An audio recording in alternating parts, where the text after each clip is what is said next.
Friends, it is quite well known that there are around 11,000 species of birds in the world, though American Natural History Museum in 2016 declared that there are 18,000 species in the world. But let us accept that there are around 11,000 species of birds known to science in the world. Asia has around 2600 species, and Indian subcontinent has around 1383 species of birds. And of these 1383 species, Gujarat has, the state of Gujarat has around 600 species of birds as per the latest estimate, which include even vagrant species or accidental species.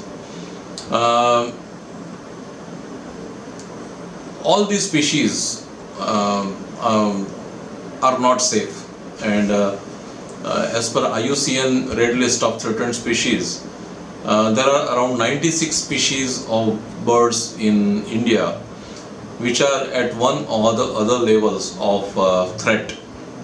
For example, there are about 17 species of birds which are critically endangered, and there are around 58 species of birds which are vulnerable as per IUCN Red List of Threatened Species. And yes, there are about over 80 species which are near threatened also. So you can easily understand that many birds are not safe in the world, and many of these threatened or near threatened species are water birds. Water birds means the birds not only those birds which not only require water for just drinking purpose, but which require water bodies or wetlands for fulfilling all of their life requisites like foraging, resting, roosting, and even breeding, or we can say nesting, etc.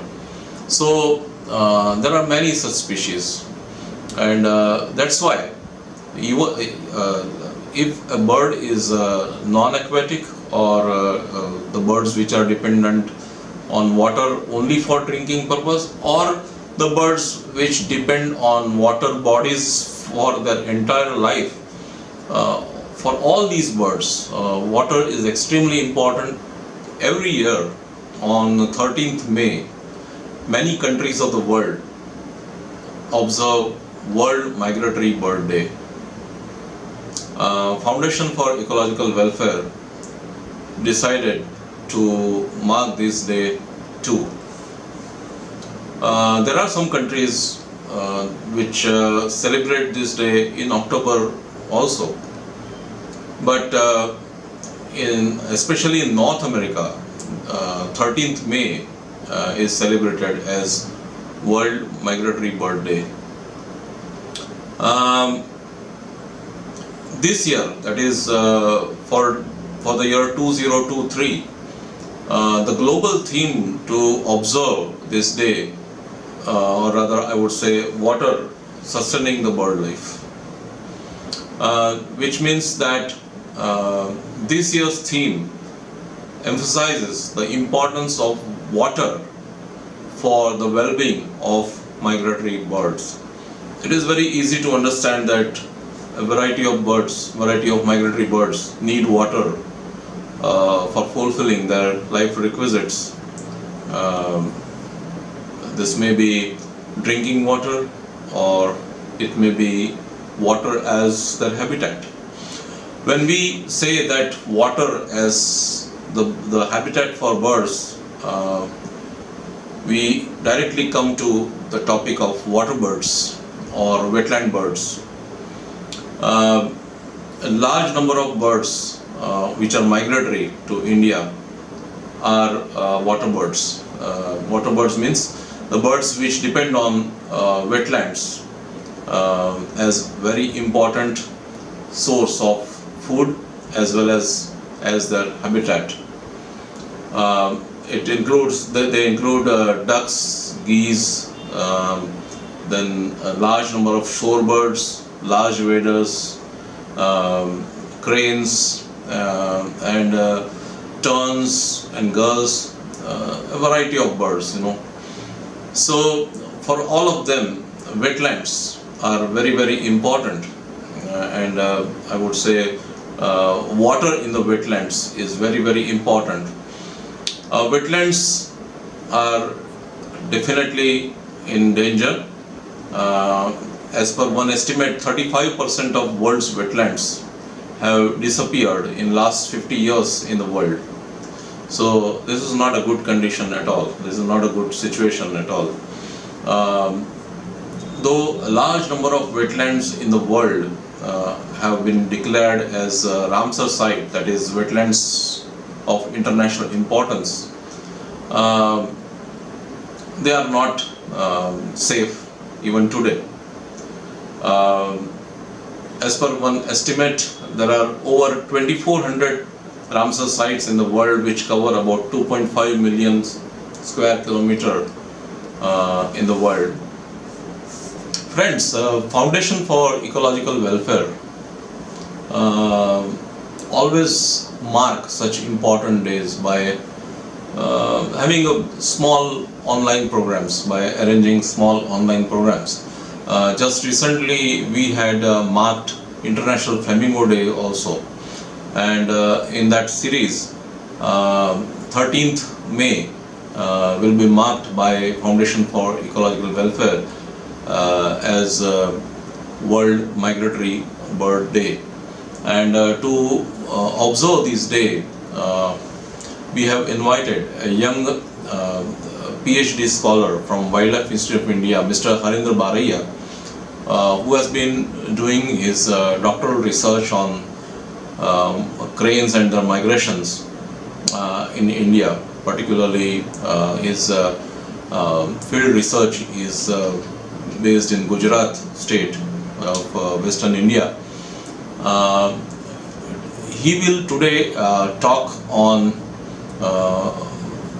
bird migration in changing world, what we know and what we do not know. Let me give a brief introduction of Mr. Harindra Baraya. Mr. Harindra Baraya is, as I said, a PhD researcher with Wildlife Institute of India. He has master's degree in zoology, which he earned from MS University of Baroda, Gujarat. Currently, he is pursuing his PhD from Wildlife Institute of India, Dehradun, and his doctoral thesis is focused on the wintering ecology and migration strategies of wintering cranes in arid plains of Gujarat. He is keenly interested in field ornithology, and he believes in communicating science in regional languages to aid in wildlife conservation efforts. So now, without taking much of your time, I would like to invite Mr. Harindra Baraya to deliver his talk. Hello friends, so my name is Harindra Baraya and I am a PhD scholar at Wildlife Institute of India, Dehradun. Right now I am in Western India, I am in Gujarat. So I have been witnessing during this last winter, I have been witnessing thousands of birds which are migratory birds.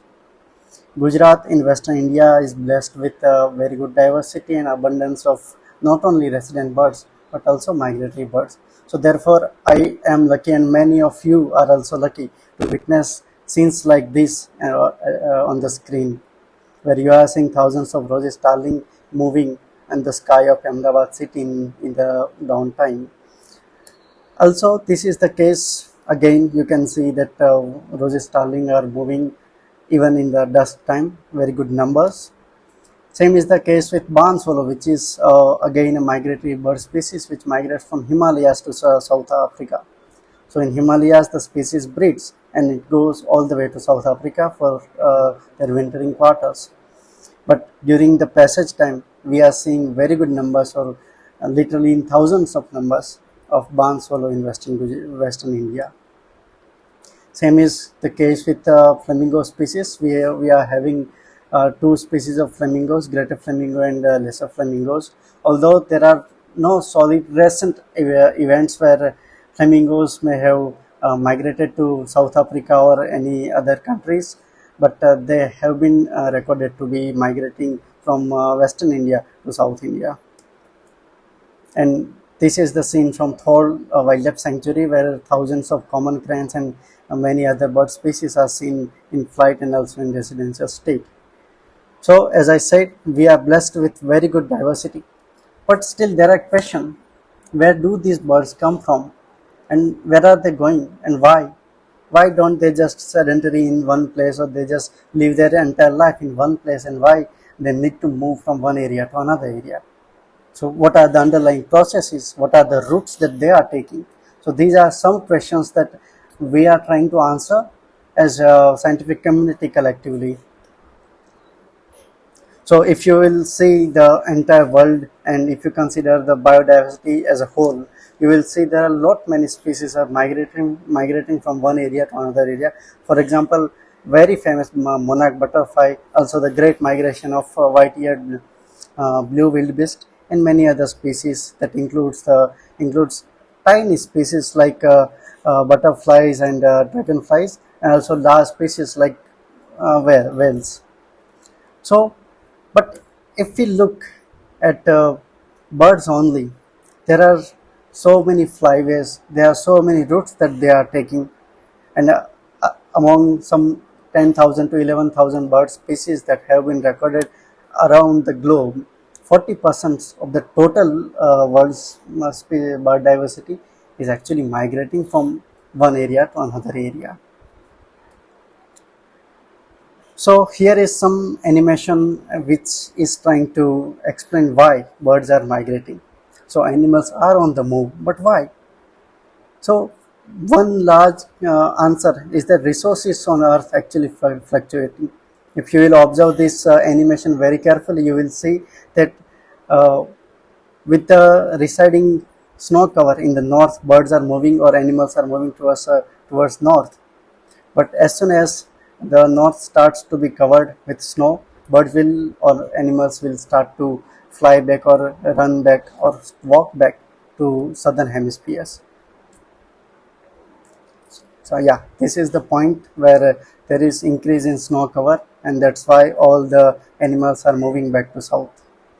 So these are the actually resources which are driving the animal migration or animal movements across the globe.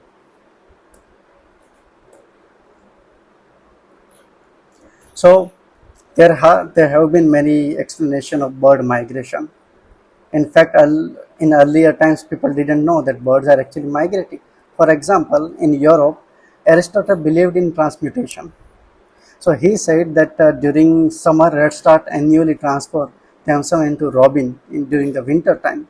So reds start in the summertime, robin in the winter time. Same goes with the barn swallow. Aristotle believed that barn swallow is also transmutating. Linnaeus said the swallows spend their winters buried in swamps of frozen lakes. So this is kind of hibernation in birds. So these are the explanation, and also there have been bizarre explanation of bird migration or disappearing of birds. For example, Nepalese folklore says that in winter swallows are actually committing suicide in water, and in summer suddenly from somewhere they are reappearing. So these are the ancient explanation for bird migration, but none of them were true, because today we know that birds are actually migrating not from one area to another area. So today, on the occasion of World Bird Migration Day, I will be talking about bird migration in a changing world, what we know about this and what we don't know actually. So if we look at our position, we are in a Central Asian flyway. So there are at least 30 party states or party countries in Central Asian flyway. So this blue circle shows where actually the Central Asian flyway is, and these red lines are actually synthesis of different flyways inside the Central Asian flyway. Of course, this particular flyway that comes from South Africa to India through Oman is actually part of Asian African flyway, and same this from China to India to South Africa or Somalia is also transcontinental flyway. But these are the flyways which are crossed or which pass through in India, and many of them end up in India from northern hemisphere to southern hemisphere. So we are in Central Asian flyway. Nearly 400 bird species are migratory to India along this particular flyway. But why India? Why not any other country in southern? Of course, there are other countries, but why largely the Indian subcontinent? It is largely because of Himalayan wall. So Himalaya act as a wall to prevent that cold nature of northern hemisphere to spread across the southern hemisphere, and this is one of the why India has very diverse birds, migratory bird species, and also very good abundance of them. So if I talk about movement ecology, not only migration, because migration is basically a movement in a large scale. So if you look at movement ecology research in India, you will notice very good numbers of mammalian species. This dark blue is mammal. So from 1985 to 2021, you will see very good numbers of mammal studies, but very less number of studies on birds. So this light blue color are on birds, but still the numbers are not as many as mammalian species, though the movement studies are increasingly being undertaken by various research institutions. WI is one of them, BNHS is also one of them. So we are clearly seeing the increase in number of movement studies, but still bird movement studies are still limited. But how do we track birds? So before we answer about the migration and movement and all those things, we need to know how these studies are being taken up.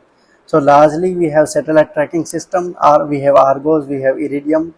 So these satellites are there in space, and we are using very small transmitters which are being fitted on birds, either on back, in neck, in legs, or sometimes in feathers, glued with tail as well.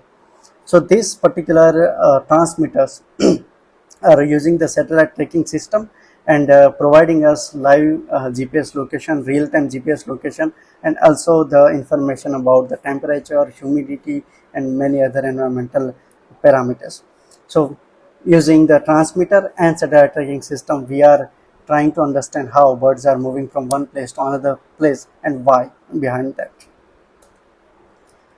So, with respect to India, particularly the first ever satellite tracking of migratory birds in India was during 90s, when one common crane was tagged by some Japanese researchers called Higuchi, and that was the first tracking ever in India.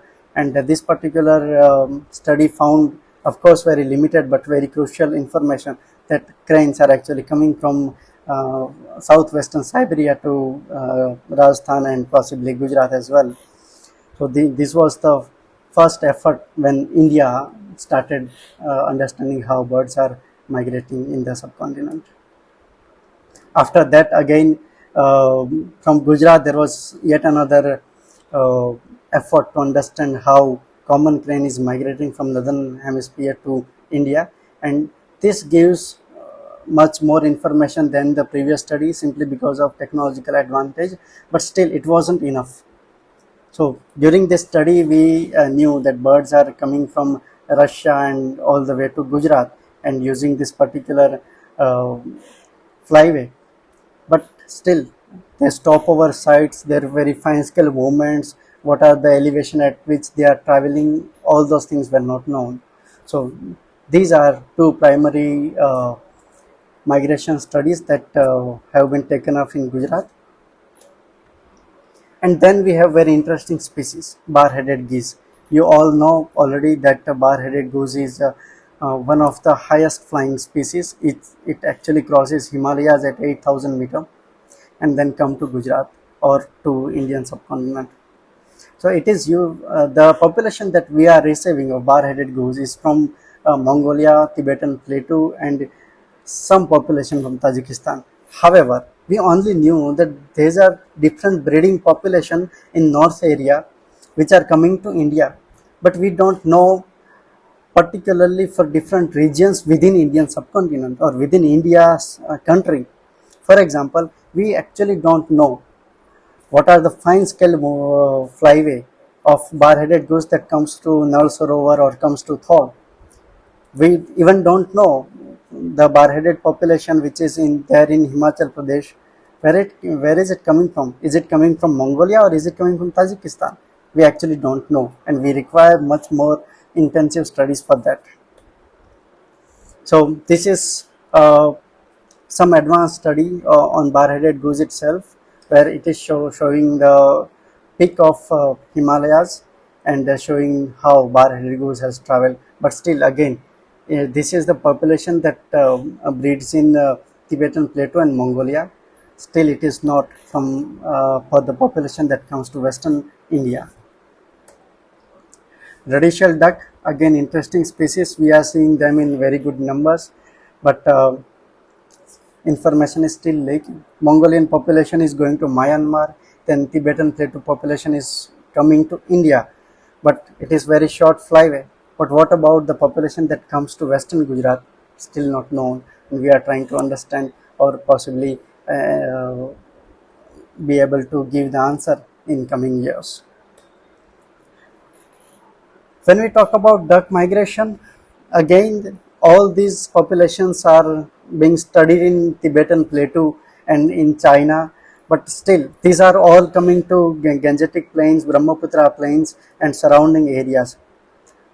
But the western population are still unknown. We don't know where this duck are coming from when they are coming to Gujarat. So still it is the mystery.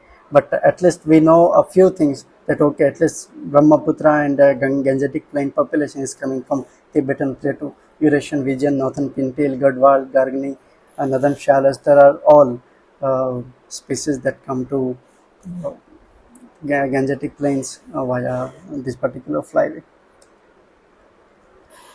Black-necked crane, if we talk about high altitudes in Himalayan ranges and then Tibetan Plateau, we have good population of black-necked crane in Ladakh. We have population in our neighboring country, which is Bhutan, and it is coming from Tibetan Plateau. There are some local movements. They are migratory if we consider the international borders, but they are showing very short distance migration, but yet we require much more intensive studies to understand their needs along the flyway, along their migratory routes.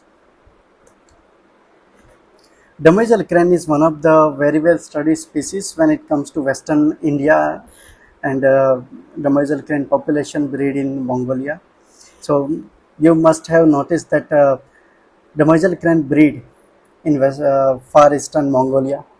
It then come down to China, and from there it starts its migration come to Rajasthan and Gujarat. So this is when they are coming to India or Gujarat. But when they are going back to their breeding cycle, you must have noticed that they are actually not taking the same route. They are taking this oval shaped route. So while coming, they cross Tibetan Plateau and Himalaya, but while going back, they are going through Pakistan, Afghanistan, Uzbekistan, then taking eastward migratory route and going to Mongolia. So this is actually interesting. Whatever example that we have seen earlier is not showing similar patterns. They are all like straight lines or kind of detour lines. But this oval shape or loop migration has largely been recorded on the demersal crane only. So why they are taking this? Why they are not going back to this using the same route? This is the mystery, and Getbalt et al. Tried to answer this in movement ecology paper. So what they are arguing is that when demersal cranes are coming, situation or environmental factors are suitable for them along the Tibetan Plateau Himalayan flyway only. But when they are going back, environmental factors and habitat factors are not suitable along this particular flyway. That's why they are forced to take this detour or the loop migration, and they need to go from Pakistan, Afghanistan, Uzbekistan, and then eastward migration. So it is environmental factor or habitat factors, those are that are deciding from where the birds will be moving. BNHS has tracked greater flamingo some few years back during 2011 to 2015. So we know that Gujarat has the largest breeding colony of greater flamingo and lesser flamingo, but the effort by BNHS of tracking greater flamingo did not show the same. It showed that the population in this particular area is remaining in the same area only. It is not moving out. However, that could not confirm the breeding of greater flamingo in that particular area. So possibly the birds that they have tagged might not breed during 2011-2015 season, but other population might have moved to north to the Gujarat. So this is interesting study that we have. But let's talk about what we are doing, what Western Gujarat or Western Indian landscape is doing as far as the migration studies are concerned. So in Wildlife Institute of India, with the funding support from Power Grid Corporation and logistical and permission from Forest Department of Gujarat, we have been taking tracking study of migratory water birds in Western Gujarat, in the Kutch district and some parts of Narsaro and Thol wetlands. So first such study is about flamingos. My colleague Gaurav Sirola is studying how the fluctuating resources dry space used by greater flamingo and lesser flamingo. So he is actually looking at how food availability influences the spatio-temporal distribution of specialized filter feeder. Because if you notice that flamingo is very peculiar beak. It has very different shape of the beak, and it is not chewing or not picking up food. It is actually filter feeder. So it will move its beak in water, and it will using its ciria and all, it will just take up the food whatever there in water. So you know that we have famous Flamingo city in the greater run of Kutch. This is the location of Flamingo city. So run system is very interesting because run is extremely dynamic. It is being inundated by rivers coming from Sindh in Pakistan and also Rajasthan and also from northern Gujarat. So during pre-monsoon, run will be extremely dried up. During monsoon, there will be water, and post-monsoon, water will start residing, and by the time of summer, there won't be any water anymore. So movement of flamingo is actually being governed by water availability in the run, because run is where they are actually breeding. So in the case of greater flamingo, you will see that it is largely using the western part of Gujarat. So of course, one particular flamingo went to Pakistan as well. With this particular flamingo visited Mianihor Ramsar site in Pakistan. Motwa, which is interesting individual, because this individual was tagged in a shoreline. So it did not move much inside the inland wetlands. It remained in the shoreline only in Gulf of Kutch, and then when the breeding season started, it moved to Greater Run of Kutch. Paddar, which went to Mianihor, was tagged from inland wetland. So you will notice that the bird remained in inland wetland only, and when it started breeding, it moved to Greater Run of Kutch. So again, there are two different population of greater flamingo. The population with one population which uses only shorelines, and another population which uses only the inland wetland. Of course, we are still digging up in the data, and we are still trying to track more number of birds to be certain about these particular populations. In the case of lesser flamingo, you will notice that it is using only the eastern part of Kutch landscape, the shoreline of Gulf of Kutch towards the Kutch landscape, and then Greater Run and Little Run of Kutch. One particular individual, of course, came down to Bhavnagar, and it used salt pen there. So flamingos are actually observed in Gujarat is likely comprised of both resident and migratory population, because whatever population that we have tagged have never moved out of Gujarat. Of course, very small visit in Pakistan, but it was only 1 day visit. So largely they were in Gujarat only. But we are seeing the number of spike in numbers during the monsoon season. So from where these birds are coming? So definitely there is migrant population where either they are coming from outside India or they are coming from South India.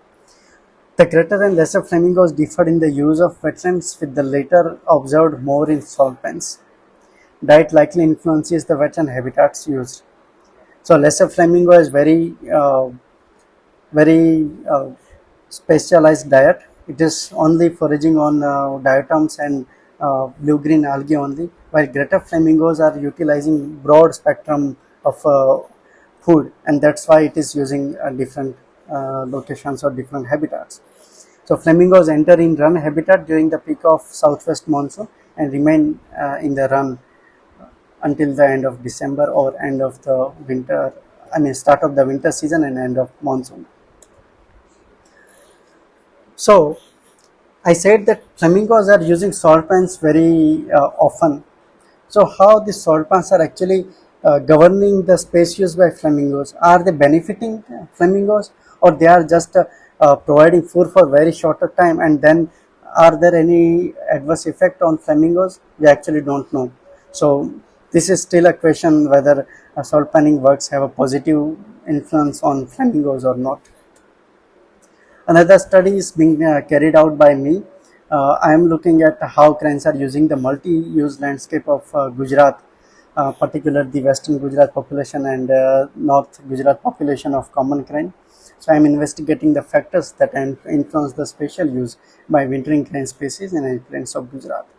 So if I talk about common crane, it is a list concern species. Demersal crane, same case with the species.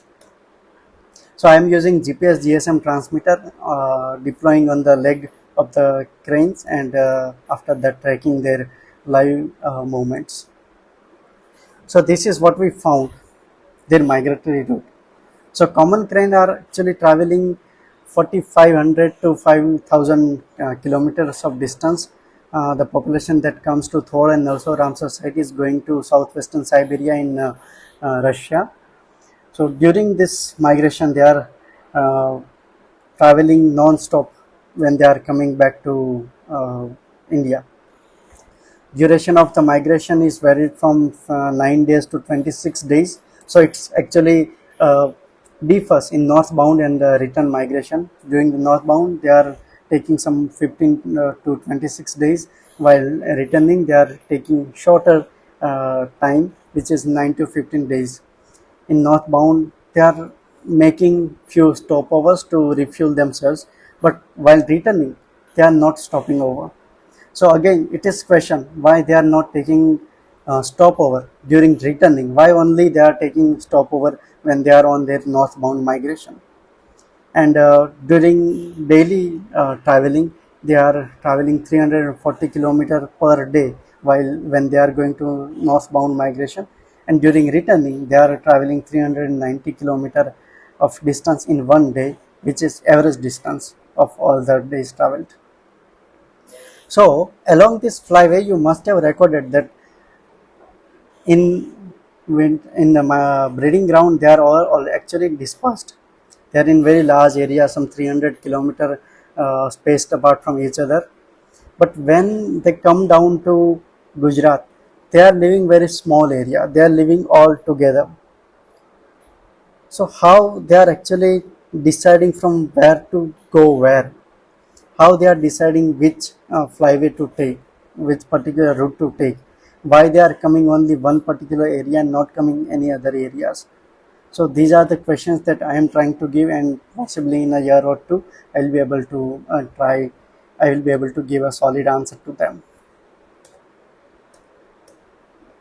So we cannot discuss migration only simply because migration is one event, but it is actually depends on how they are using wintering and breeding grounds. So if you will notice here, during wintering ground, this one particular crane only used very small area, which is 148 square kilometer. but when it was in breeding area, it used 610 square kilometer. So what are their needs on this two particular ground will decide from where or when they will start migration, which route they will take, how many days will they spend on the migration, and then what will be the condition of wintering ground and breeding ground. Depending all this thing, there will be a cumulative answer why they are moving in this fashion. So also their ranging pattern is differ within species between individuals. For example, there is one particular bird named Gunny. It uses very small area, while another bird named Bhal uses very large area. You will see Bhal uses 3000 square kilometer, while Gunny uses only 90 square kilometer. Why?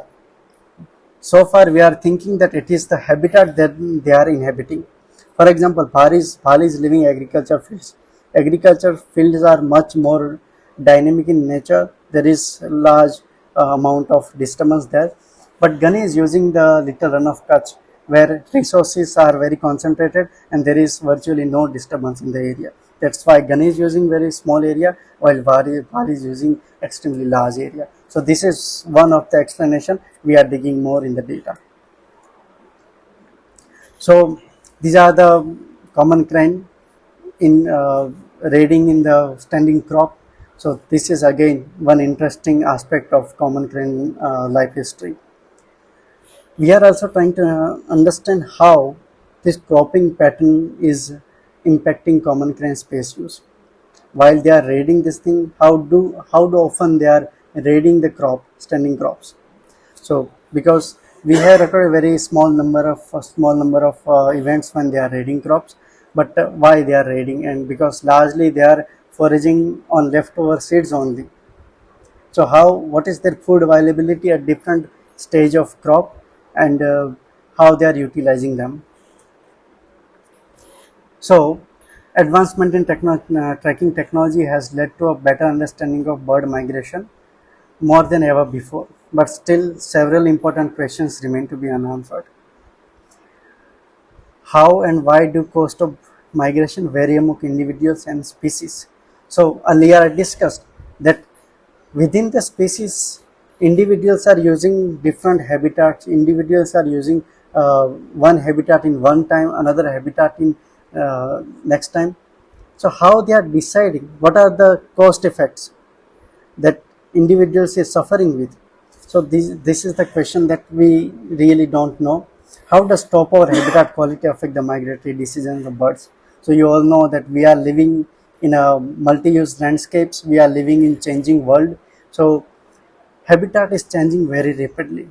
There is pressure from industrial segment, there is pressure from agriculture segment, and many other segments, which is leading to the large scale habitat changes. So how these changes are occurring on the stopover sites when birds are on the migration, and what are their effect on birds, and what are the physiological strategies. I told you that one bird is using one flyway in one migration, another flyway in next migration. There is one more species which is crossing Himalayas, but then species like common crane that never crosses Himalayas. So what are the physiological strategies do birds adopt on migration to minimize energy cost? Because even if you want to cross Himalayas, or even you want to cross run, you will need energy. So what are those strategies, and how will climate change will affect the migratory birds?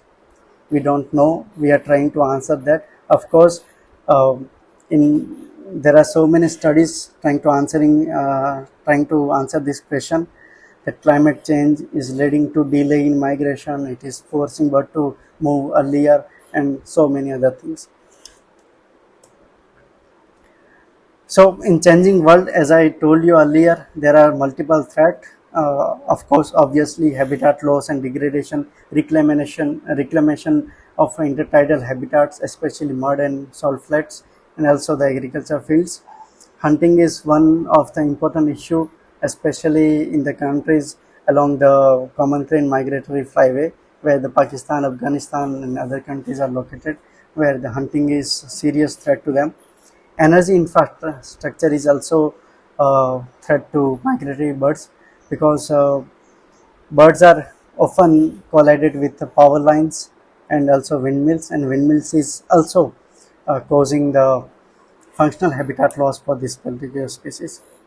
Climate change and disease outbreak are also very serious threats to be addressed. So thank you. Wish you everyone happy migratory birthday. Thank you.